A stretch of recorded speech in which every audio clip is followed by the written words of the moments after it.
Hello, my dear sewing friends. It's Alisa here with Thoughtful Creativity, and thank you so much for tuning in today. And in this video, we are sewing and drafting a summer essential, really, especially for hot and humid climates like here in Tennessee, when you really need something nice and breezy to wear, something effortless, and that's a peasant top, the same that I'm wearing right now. Just 2 pattern pieces. You can make it in a variety of fabrics, silk, chiffons, linen like this one, cotton, you name it. And you know the deal. If I can do it, then you can do it. It's fun, it's easy to make, so let's get started. You're watching Easy Sewing DIY, a weekly series where I make a simple pattern, then I sew it and love it. Everything is straightforward, so you can make it as well. Tune in for new episodes every weekend. Now for the fabric, I'm using linen cotton blend, well, because that's what I already had at home, and this season I'm particularly into linen, so it felt like a good choice. Now I also love the simplistic peasant top design, and over the years I made it in a variety of fabrics, like this cotton gauze over here, also this crinkle chiffon, we have some viscose and rayon over here. So as long as your fabric is lightweight to medium weight with a good drape, then you will have a great selection for this project. For the first step, we'll measure our back, and that is also going to be the length of the actual garment. Take your measuring tape, place it on a center back from the very edge of the neckline, and drop it all the way to your tailbone. And that is your first measurement that's going to go on the pattern paper. Now when you do put that first measurement on, just make sure that you leave at least 1 inch from the edge, and you will see why in just a few moments. Next, let's divide it into 3 equal parts. That is very approximately going to mark your bust line, waistline, and hip line at the tailbone. My back measurement is 21 inches, so 3 equal parts will be 7 inches each. Next, let's measure all those 3 measurements, the bust line, waistline, and the hip line at the tailbone. And we'll put on quarter measurements on our pattern piece. So the quarter measurement for my bust line will be 9 inches. Quarter measurement for my waistline, it's going to be 7.5 inches. And quarter measurement for my hip line at the tailbone is going to be 9 inches as well. For the shoulders, we're going to do it very simply. We're going to add 1 inch to the measurement of your bust line. So 9 plus 1 will be 10 inches for my shoulder line. Next, for the neckline, I am going to take 5.5 inches to the right. Usually I take 3.5 inches, but in this case we want neckline to be a little bit wider. And you can always adjust neckline to your preference as well if you would like it to be wider. Now take 1 inch up and draw a line from that point all the way to the edge of the shoulder line. And that is going to mark your sleeve. Now I would like to have my sleeve a little bit longer, therefore I'm going to extend it by 1 inch. Next, let's mark the depth of our neckline. For that, I'm going to take 3.5 inches, and as always, you can adjust it to your own preference. Now, with a dashed curved line, let's draw the back and the front neckline. F will mark the front, B will mark the back.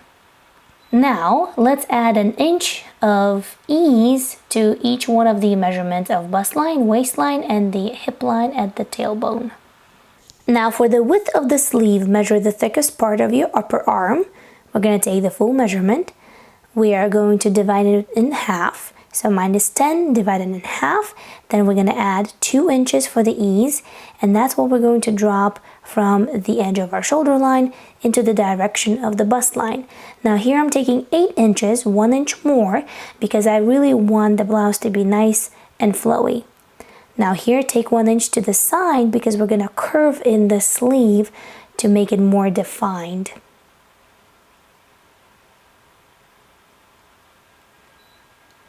And you will see how I curve in the sleeve here in just a second.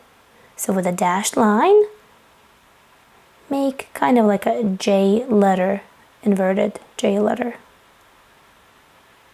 Now, from that point, drop a straight line all the way to the hip line. Now, we're going to curve in the line of the side seam as well, just to, again, define that sleeve a little bit more. So to get that gathered peasant top neckline, we will need to make just one final adjustment to this pattern. Now take your ruler, and from the edge of the neckline, let's drop a straight line all the way to the bust line on a 90-degree angle. And that's going to be this red line. Now from this point, drop another straight line almost all the way to the edge of the sleeve, almost, but not quite. Now let's cut out just the top part of the pattern, so that way it's going to be a little bit easier for us to work here in a second. Now cut the first red line and cut the second red line almost to the edge, but not quite. So that way we can move it around like this. Now take a sheet of printer paper, put it underneath, so that way we can adjust our pattern. There we go. And I'm going to adjust it by 3 inches. I'm going to put 2 little dots over here, and then I'm going to secure it with a scotch tape so that way it doesn't move around.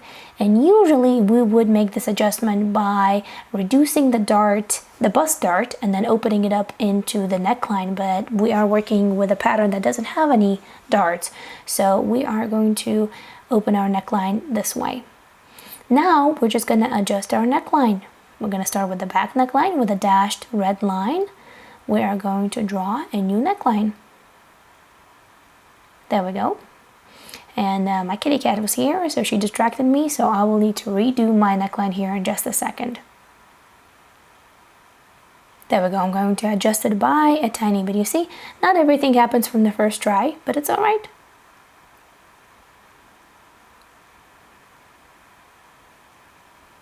And then I'm going to do exactly the same to the front neckline here. There we go. That's our new neckline. Let's curve in the sleeve a little bit as well. And after the hip line, let's add the hemline. And I want to extend the pattern by about 1.5 inches. Now let's cut out the whole pattern.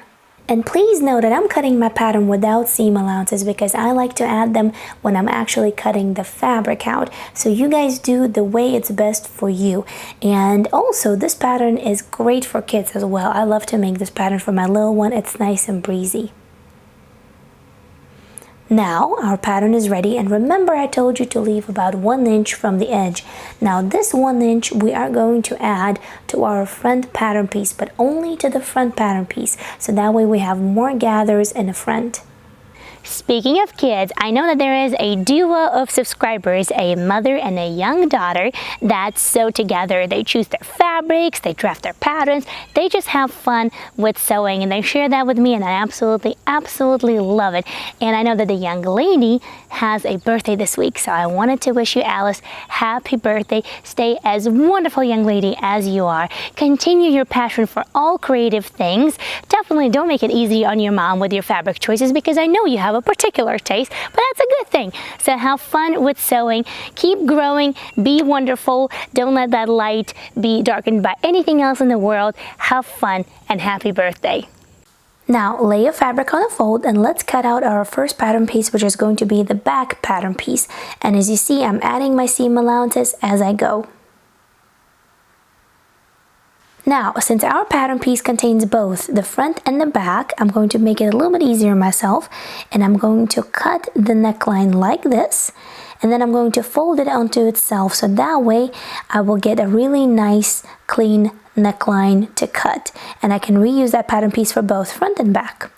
Here I'm laying it down, and as you see, I am also leaving 1 inch from the edge of the fabric, so that way my front pattern piece is 1 inch longer on the fold, which totals to 2 inches, so that way we will have more gathers on the front neckline than on the back neckline. There we go, and we're almost done. Now here, this was a very sudden decision.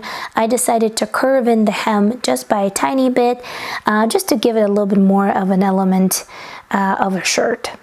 Now what we're going to do next is we're going to serge the shoulder seams and the side seams. If you don't have a serger, use a zigzag stitch on your sewing machine or any other stitch that you would like to make sure that the edges do not unravel. We are going to start by working with our front pattern piece.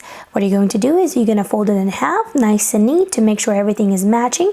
You can pin it in place as well to make sure that nothing moves around.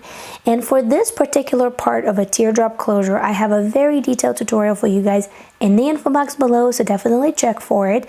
But basically what I'm doing here is I'm marking center front, and then I'm drawing an oval or a teardrop shape, so that way it will shape the closure for the front of our top. Then you're gonna cut it out, and I'm using a heat erasable pen, so that way you won't be able to see it after it's done. This is my homemade bias tape of chambray fabric that I had left over, and we're gonna use it to make sure that our teardrop closure looks nice and neat. Again, I have a very detailed tutorial on how to do all of the steps in the info box below. Now that that is done, we are going to do the next following steps. We're going to take the front and back, we're going to place them right sides together, and we're going to stitch the side seams and the shoulder seams. Now when that is done, let's take care of our neckline. What we're going to do is we're going to gather it up. We're going to use two rows of gathering stitches all the way around the neckline, so that way we can gather it up and get that peasant top look that we're going for. Now this is how it looks like when you do your 2 rows of stitches. I'm not using a twin needle or anything like that, just a regular needle with 2 rows. Then you take the threads and you pull them like that, and that is going to give you very nice and neat gathers around your neckline. And then you can adjust how gathered you would like your neckline to be. You can do more or less, up to your liking. Next, you will need more bias tape to make sure that we take care of the neckline. Now you will use 1 piece. I'm using 3 just because I didn't have enough of length of my leftover fabric, and I'm going to combine it into 1. And please don't forget to account for the ties as well. I'm adding about 10 inches to each side to make sure that my ties are long enough. And again, a detailed tutorial, it will be in the info box below. Now this one was another spontaneous decision. I decided to pinch my teardrop opening just to give it a little bit more shape. So I pinched it just a tiny bit over there, put a little stitch through, and that kind of gave it a little bit more of a defined shape. There we go. Now the next step that we're going to do is one of the final steps, is the hem of our blouse. Now what I'm going to do is I'm going to fold it twice. The first time that we're going to fold it, and we are going to put a stitch on the very edge of the fold right there. Now this is how it looks like when that first stitch is done. Now what we're going to do is we're going to trim all the excess just by a tiny bit, so that way when we fold it one more time, it's going to be a little bit easier for us to do that in a very nice and neat manner. There we go. And we're going to put another stitch right there, so that way you won't be able to see that there's 2 stitches, just 1 stitch. There we go. That's how it looks like when it's all done. And there's that little curve on the side seam. There we go. Now the last thing, the very last thing, is to do the armholes. I'm going to use another set of bias tape. I'm not using the chambray one. I'm just using a regular bias tape that I made at home as well. And in this case, it's not going to be an exposed one just like on the neckline. It's going to be the one that you won't be able to see it. You're going to stitch this bias tape and the fabric of the blouse right sides together, and then after that you're going to fold it in and you're going to put another stitch in, so that way you won't be able to see this bias tape. And the result should look like this. When you make your beautiful tops, definitely tag me on Instagram. You see my handle on your screens right now. And by the way, let's come up with a hashtag that everybody can follow, so that we can see all the beautiful tops that we draft and make, so that way we can gain some confidence, find some new ideas, get some inspiration, just get the ball rolling. So let me know your ideas of a hashtag for the drafting series, or maybe pattern making series like this one.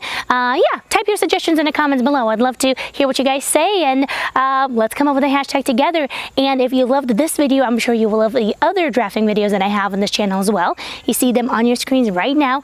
Thank you so much for watching, and until next time, happy thoughtful sewing, guys. I love you all. Thank you so much. Bye.